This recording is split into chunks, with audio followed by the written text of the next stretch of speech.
할렐루야. 여러분, 우리가 살고 있는 이 지구상의 인구가 얼마나 되는지 아십니까? 나와 있네요. 2024년 3월 31일 기준 세계 인구 약 81억 명입니다. 80억이 넘었어요. 이 지구상에 80억이 넘는 많은 사람들이 살고 있습니다. 그런데 이들 하나같이 나라가 다르고 사용한 언어도 다릅니다. 또 인종도 달라요. 동양 사람, 서양 사람, 아랍 사람, 아프리카 사람 다양합니다. 그런데 이렇게 인종과 언어가 다르지만 세계 모든 사람에게 통할 수 있는 공통어가 하나 있습니다. 그게 바로 사랑입니다. 사랑은 인종과 언어의 장벽을 넘어서 모든 인류를 하나로 묶어주는 위대한 힘을 소유하고 있습니다. 그렇기 때문에 모든 사람이 사용하고 있는 말 가운데 사랑이란 말보다 더 좋고 아름다운 언어 없다고 할 수 있을 것입니다. 그래서 우리가 가장 듣기를 원하고 가장 많이 사용하는 단어 바로 이 사랑입니다. 그러나 막상 무엇이 과연 사랑이냐 묻는다면 이 또한 선뜻 대답하기가 어려운 것도 사실입니다. 왜냐하면 그만큼 다양한 종류의 사랑이 있기 때문입니다. 우리가 사랑 그러면 청춘 남녀 간의 사랑 쉽게 생각하는데 그뿐만이 아니죠. 부부 간의 사랑, 부모와 자녀 사이의 사랑, 친구 간의 사랑, 또 교회 안에서는 교인과의 사랑, 많은 사랑이 있습니다. 그러나 이렇게 사랑에 많은 종류의 사랑이 있지만 그중에서 가장 위대한 사랑으로 우리는 어머니의 사랑에 대해서 늘 얘기하곤 합니다. 사실 어머니의 사랑의 위대함 우리가 수없이 얘기하고 있습니다. 눈이 수북히 쌓이도록 내린 어느 겨울날, 이런 제목의 글이 있습니다. 눈이 수북히 쌓이도록 내린 어느 겨울날, 강원도 깊은 골짜기를 두 사람이 찾았습니다. 나이가 지긋한 한 사람은 미국 사람이었고 젊은 청년은 한국 사람이었습니다. 눈 속을 헤치며 한참 골짜기를 더듬어 들어간 두 사람, 마침내 한 무덤 앞에 섰습니다. 나이 많은 미국인이 청년에게 말합니다. 이곳이 내 어머니가 묻힌 곳이란다. 6.25 전쟁 때 한 미국 병사가 강원도 깊은 골짜기로 후퇴를 하고 있는데 이상한 소리가 들려왔습니다. 가만히 들어보니 어린 아이의 울음소리였습니다. 울음소리를 따라 가보았더니 그 소리 눈 구덩이 속에서 들려오고 있었습니다. 아이를 그 눈에서 꺼내기 위해서 눈을 치우던 미국 병사, 소스라치게 놀랐습니다. 그 흰눈 속에 어머니가 파묻혀 있었는데 그 어머니 옷을 하나도 걸치지 않은 알몸이었던 것입니다. 비날 가던 어머니가 깊은 골짜기에 갇히게 되자 아이를 살리기 위해서 자기가 입고 있던 옷을 모두 벗어 아이를 감싸고는 허리를 구부려 그 아이를 끌어안은 채 그대로 얼어 죽고 만 것입니다. 그 모습에 감동한 미군 병사는 온 땅을 파서 어머니를 묻어주고 그 어머니 품에서 울어대던 갓난 아이를 데리고 가서 자기의 아들로 키웠습니다. 아이가 자라나 청년이 되자 지난날 있었던 일들을 다 이야기해 준 다음에 바로 그때 온 땅에 묻었던 이 청년의 어머니 산소를 찾아온 것입니다. 청년이 눈이 수북히 쌓인 무덤 앞에 무릎을 꿇었습니다. 뜨거운 눈물이 볼을 타고 흘러내려 무릎 아래 눈을 녹이기 시작했습니다. 한참 만에 청년이 자리에서 일어났습니다. 그러더니 자기가 입고 있던 옷 하나씩 벗기 시작합니다. 다 벗고 마침내 그가 알몸이 되었습니다. 청년 무덤 위에 쌓인 눈을 두 손으로 정성스레 다 치웠습니다. 그 다음에 청년은 자기가 벗은 옷으로 그 무덤을 덮어가기 시작하였습니다. 마치 어머니에게 옷을 입혀드린 것처럼 청년은 어머니의 무덤을 자기의 옷으로 다 덮었던 것입니다. 그리고 나서 통곡합니다.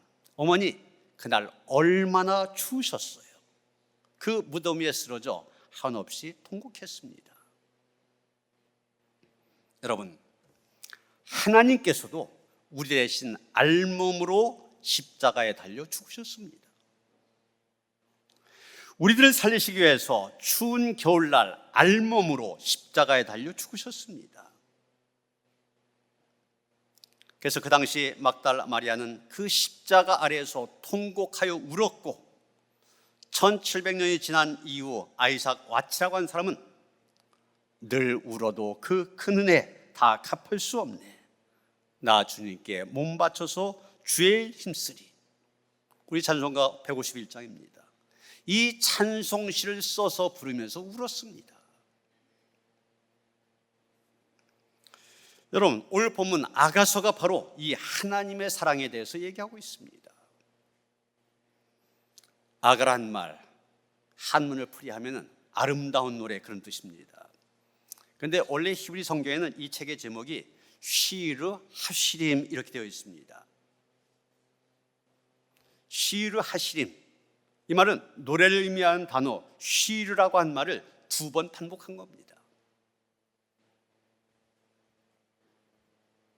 이것을 우리가 이해하기 쉽게 얘기한다면 노래 중에 노래, 최고의 노래, 이렇게 말할 수 있을 것입니다. 그런데 우리 기독교 역사를 보면은 최고의 노래라고 한 이 아가서가 이 과연 정경으로서 가치가 있느냐, 구약 성경 39권 안에 들어올 수 있는 자격이 있느냐, 이것에 대해서 계속 문제 제기가 있어 왔습니다. 왜냐하면 이 아가서 전체에 하나님이라는 단어가 한 번도 나오지 않습니다. 그리고 시종일관 연인 간의 사랑 타령으로 가득하기 때문입니다. 그래서 이게 성경으로 맞느냐 계속 문제시되었던 겁니다. 그런데 여러분, 겉으로 볼 때는 사랑 타령으로 가득한 그런 노래지만 자세히 살펴보면 단순한 인간 사이에 그런 사랑만을 노래하고 있는 것은 아님을 알게 됩니다. 아가서는 술람미 여인과 솔로몬의 사랑을 노래하고 있습니다. 술람미는 헤르몬산 기슭에 있는 작은 마을 슈넴을 가리킨다고 이야기합니다. 그런데 여기서 말하는 술람미 여자, 누구를 가리키는지 정확히 알 수는 없습니다. 다만 솔로몬 왕이 신랑으로서 사랑한 신부로 이 술람미를 대하고 있다, 이런 정도밖에 알 수가 없습니다. 우리가 잘 아는 것처럼 솔로몬 왕 아내가 많았지 않습니까? 처첩이 1000명이나 된다고 그랬어요. 아마 그 중에 한 사람일 것입니다. 그런데 이 아가서에서 술람미 여인, 은유적으로 볼 때는 믿는 우리 성도들을 가리키고 또 솔로몬은 하나님을 가리킨다, 이렇게 이해할 수가 있습니다. 그럴 때 우리는 이 아가서의 메시지를 제대로 듣게 됩니다. 다시 말해서 이 아가서는 술람미 여인과 솔로몬 사이의 사랑을 통하여서 우리를 향한 하나님의 사랑을 잘 보여주고 있는 것입니다. 여러분, 아가서가 보여주고 있는 하나님의 사랑 어떤 것입니까? 오늘 본문 8절 보면 이렇게 시작하고 있습니다. 내 사랑한 자의 목소리로구나. 이것은 나를 찾기 위한 애절한 하나님의 음성을 나타낸 것입니다. 계속 이어서 말합니다. 보라, 그가 산에서 달리고 작은 산을 빨리 넘어오는구나. 내 사랑한 자는 노루와도 같고 어린 사슴과도 같아서. 나의 사랑한 자, 다시 말해서 하나님은 노루처럼 사슴처럼 산을 넘어서 내게 오셨다는 얘기입니다. 여기 하나님을 노루 또 사슴으로 비유하고 있지 않습니까? 또 오늘 본문에 바로 이어지는 14절이면 성도된 우리들을 가리켜서는 사랑한 나의 비둘기 이렇게 표현하고 있습니다. 하나님은 노루같이 사슴같이 급하게 뛰어오셨습니다. 다른 사람이 아니라 하나님의 비둘기 나에게로 그렇게 뛰어오셨습니다. 누가복음 15장에 나오는 이른 양의 비유는 이런 하나님의 사랑을 잘 보여주고 있습니다. 한 목자가 양을 잃어버렸습니다. 우리에 넣으며 세어보니 한 마리가 모자랍니다. 이 목자가 어떻게 했습니까? 그 잃은 양 한 마리를 찾기 위해서 온 산을 헤매다가 가시덤불에 걸려있는 어린 양 찾아가지고 돌아옵니다. 여러분, 이 양 못된 양 아닙니까? 목자의 말을 듣지 않냐고 제멋대로 다니다가 곤경에 처한 어린 양. 그러나 목자는 먼저 다가가서 그 어린 양을 구합니다. 그리고 품에 안고 돌아옵니다. 바로 이 목자의 사랑, 이것이 바로 우리를 향한 하나님의 사랑입니다. 사도 바울은 빌립보서 2장에서 그 하나님의 사랑을 이렇게 표현하고 있습니다. 그는 근본 하나님의 본체시나 하나님과 동등됨을 취할 것으로 여기지 아니하시고 오히려 자기를 비워 종의 형체를 가지사 사람들과 같이 되셨고 사람의 모양으로 나타내사 자기를 낮추시고 죽기까지 복종하셨으니 곧 십자가에 죽으심이라. 여러분, 예수님 자신의 영광을 위해서 이렇게 오신 것이 아닙니다. 우리에 대한 사랑 때문입니다. 우리를 구원하시기 위해서입니다. 이를 위해서 노루가 산을 달려오는 모습처럼 사슴이 언덕을 뛰어넘어 오는 모습처럼 예수님은 모든 장애물을 극복하고 우리에게 달려오신 것입니다. 가이드 포스지의 조지아에서 침례교회를 섬기시는 마이크 버클 목사님이 쓰신 글이 실린 적이 있습니다. 이분은 1964년 17살 때 자기가 어렸을 때부터 다니던 교회에서 예수님을 영접하였습니다. 그런데 그가 예수를 영접한 후 2년 동안 큰 시련을 겪게 되었습니다. 동생이 풋볼을 하다가 목을 다쳐서 꼼짝 못하는 그런 신세가 되었습니다. 설상가상으로 45살의 젊고 인자하신 아버지가 심장마비로 갑자기 세상을 떠났습니다. 마이크는 너무 실망하게 됩니다. 좌절하게 됩니다. 예수를 영접한 지 얼마 되지 않았기 때문에 더욱 혼란스러웠습니다. 정말 하나님께서 살아계신다면 이런 일이 있을 수가 있을까? 그는 하나님께서 자기를 버리셨다는 그런 생각까지 하게 됩니다. 그런데 그러면 그럴수록 아버지가 더욱 그리웠고 보고 싶어졌습니다. 아버지가 살아계셨다면 그 큰 품으로 나를 안아주셨을 텐데 그러면 내 가슴이 얼마나 따뜻할까? 그래서 그는 이렇게 기도합니다. 하나님, 지금 저에게 필요한 분은 하나님이 아니고 아버지입니다. 그런데 저는 아버지를 만날 수가 없습니다. 탄식하며 기도합니다. 그러다 그가 기숙사에서 성경을 읽는 중에 하나님을 만나게 됩니다. 누가복음 15장 우리가 잘 아는 탕자의 비유를 읽을 때였습니다.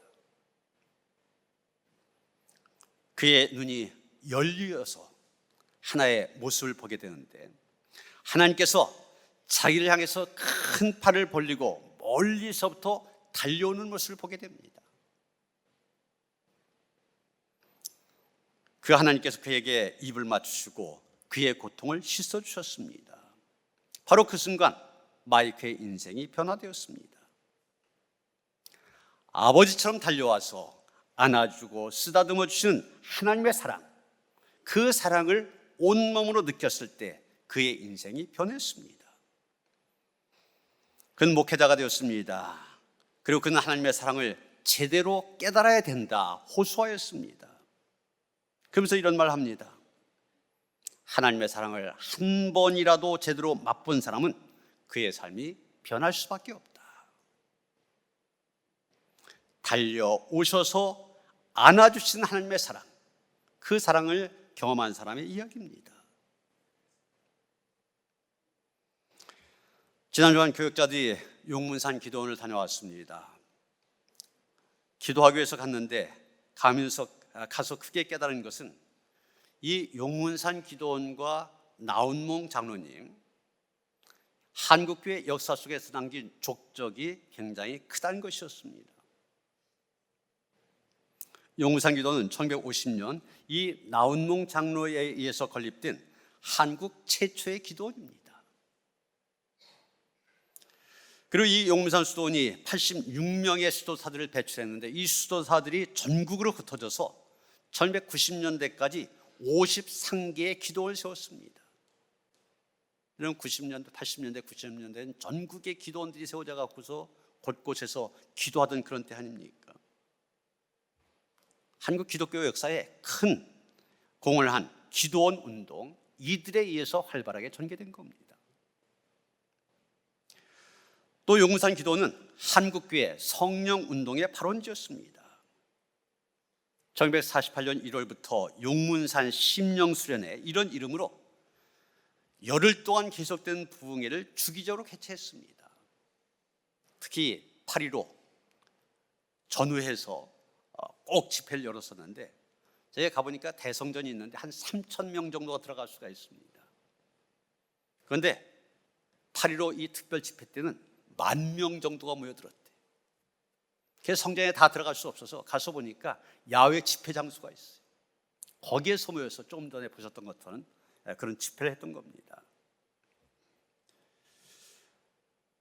그리고 1950년대, 60년대에는 이 나운몽 장로님 평신도이면서도 전국을 다니면서 부흥회를 이끌어 성령운동을 일으켰습니다. 우리가 성령운동 그러면 순복교회 조윤기 목사님 생각하는데 제1세대가 이 나운몽 장로입니다. 여러분, 지금 통성기도 하는 것은 그렇게 낯선 거 아니잖아요. 그때까지만 해도 통성기도는 굉장히 낯선 기도 방식이었습니다. 그래서 그것 때문에 이단 시위가 생기기도 했었어요. 그걸 제일 먼저 시작한 분이 이분입니다. 1963년 4월 30일 1시부터 구국재단의 기도가 시작이 되어졌습니다. 근데 제가 담당했던 시간, 거기 가면은 구국재단 기도한 데가 있고 기도하기 전에 30분 전에 먼저 가서 준비한 준비실이 있습니다. 거기에 보면 저게 적혀 있어요.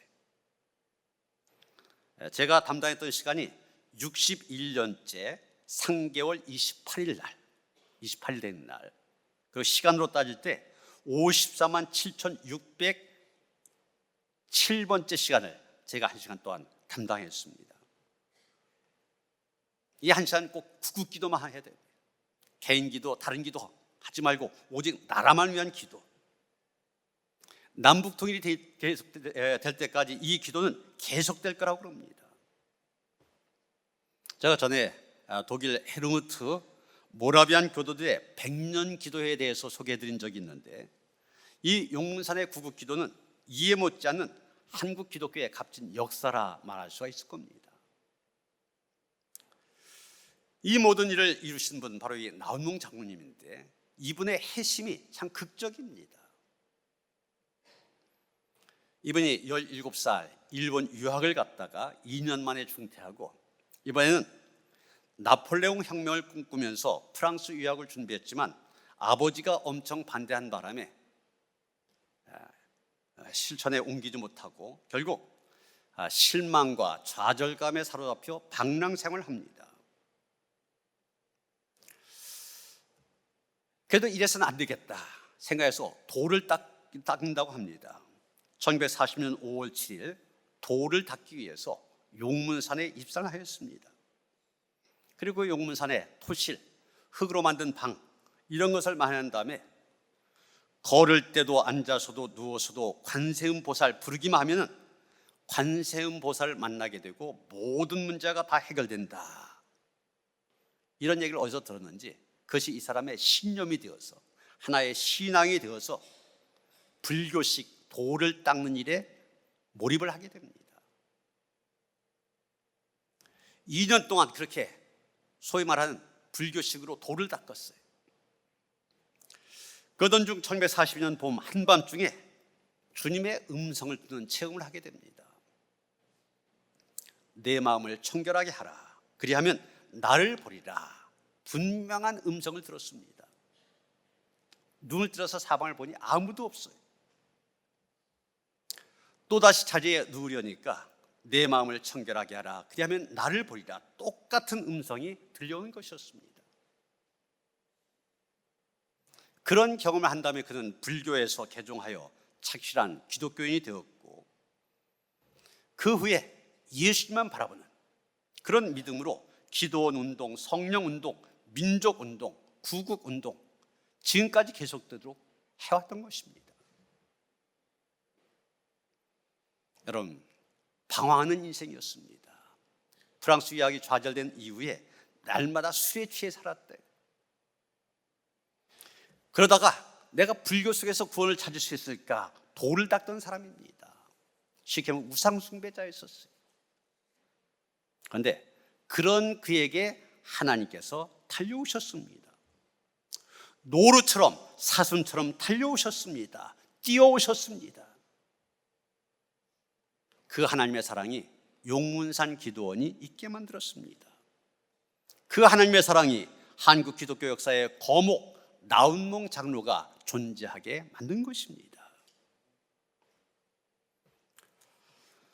그런데 여러분, 다시 본문 돌아가서 9절 말씀을 봅니다. 나의 사랑한 자는 노루와도 같고 어린 사슴과도 같아서 우리 벽 뒤에 서서 창으로 들여다보며 창살 틈으로 엿보는구나.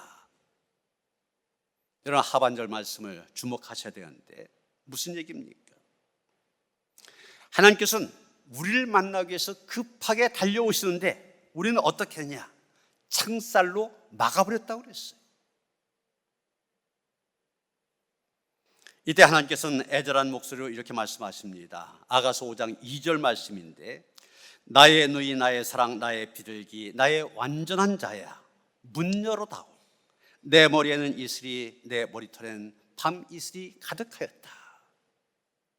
여러분, 오늘 말씀과 연결해서 말하면 이런 얘기입니다. 너를 만나기 위해서 밤새워 산 넘고 바다 건너 달려왔기 때문에 내 머리에는 이슬이 가득하였고 머리털에는 밤 이슬이 가득하였구나. 그러나 창살로 가로막혀 만날 수가 없으니 나의 사랑 나의 사랑하는 자야 문을 좀 열어다오. 그런 뜻입니다. 여러분, 하나님께서는 이토록 애절하게 부르짖고 계시는데 우리는 지금 어떻게 살아왔습니까? 나는 내 안에, 너는 내 안에 거하며 마음껏 먹고 마시기를 원하여 찾아오신 주님, 그 주님을 밖에 버려두고 우리는 어떻게 하였습니까? 우리가 창살로 막아버리지 않았습니까? 여름엔 덥다고, 겨울엔 춥다고, 또 가을이 되니까 단풍 여행 떠나야 된다고, 시간이 없다고, 이런 핑계 저런 핑계로 주님의 마음을 아프게 만들더니 이제는 나를 찾아오신 주님 아예 창살로 막아버렸습니다. 여러분, 여기서 말하는 창살, 무엇을 얘기하는 것입니까? 이 창살은 바로 죄악을 가리키는 것입니다. 이사야 59장 1절 2절 보면 이사야 선지자 이렇게 말하고 있습니다. 여호와의 손이 짧아 구원하지 못하심도 아니요 귀가 둔하여 듣지 못하심도 아니라 오직 너희 죄악이 너희와 너희 하나님 사이를 갈라놓았고 너희 죄가 그의 얼굴을 가려서 너희에게서 듣지 않으시게 함이니라. 죄악의 철창이 나와 하나님 사이를 가로막고 있었던 것입니다.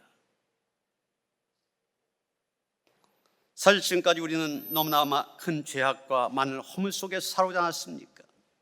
바로 그 죄가 나와 하나님과의 교제를 가로막는 창살이었던 것입니다. 그러나 여러분, 우리가 그토록 많은 죄를 지었으며 하나님의 마음에 못 박은 적이 많이 있었음에도 불구하고 창살로 가로 막았음에도 불구하고 10절에 보면 하나님께서는 이렇게 말씀하십니다.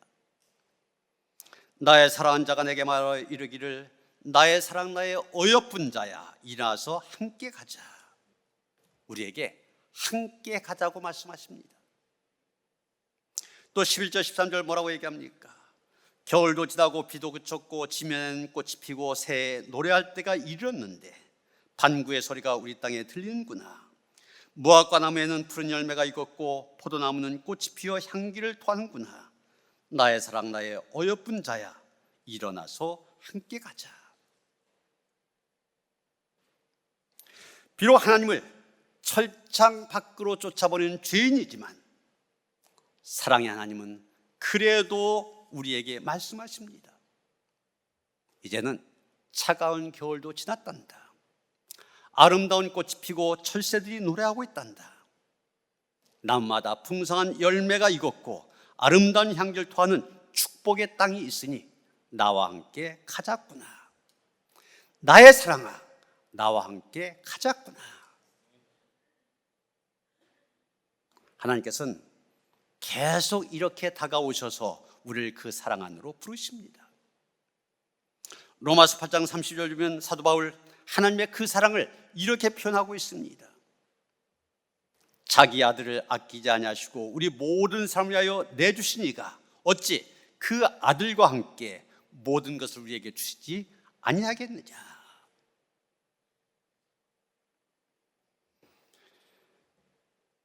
나마저 사랑하지 아니하면 이런 제목의 글이 있습니다. 한 작은 소녀가 자기 집을 방문한 한 손님에게 물었습니다. 아저씨, 인형을 사랑하세요? 그럼 사랑하고 말까? 그 말을 하자마자 이 아이는 뛰어가서 인형을 하나로 안고 나옵니다. 손님이 소녀에게 물었습니다. 너는 이 많은 인형들 가운데 어느 것을 제일 사랑하니? 예, 아저씨, 제가 말해도 웃지 않는다고 약속하시면 제가 얘기할게요. 그래, 약속할게. 그랬더니 이 소녀가 머리카락이 빠지고 코가 깨어지고 한쪽 뺨에는 상처가 나고 한 다리와 한 팔마저 없는 인형을 골랐습니다.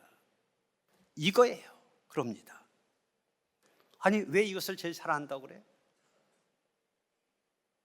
아이가 이렇게 대답합니다. 왜냐하면 만일 나마저 이것을 사랑하지 않으면 아무도 이 인형을 사랑하지 않을 거예요. 여러분, 세상적인 입장에서 보면 우리는 하나님 앞에 내놓을 것 하나도 없는 부족한 삶들입니다. 상처나고 장애 있고 이기적인 허물과 죄악으로 얼룩져져 있는 죄인들입니다. 그런데 그런 우리를 하나님은 사랑하십니다. 어린 소녀가 사랑한 마음으로 머리카락이 빠지고 코가 깨어지고 한쪽 뺨엔 상처가 나고 한 다리와 팔이 없어 내다 버려야만 되는 인형, 그래도 버리지 않고 사랑하는 그런 마음과 같은 것이 하나님의 마음입니다. 시편 103편 14절이면 이는 그가 우리의 체질을 아시며 우리가 단지 먼지뿐임을 기억하심으로다 그랬습니다. 시편 78편 39절 그들은 육체이며 가고 다시 돌아오지 못한 바람임을 기억하셨음이라 그랬습니다.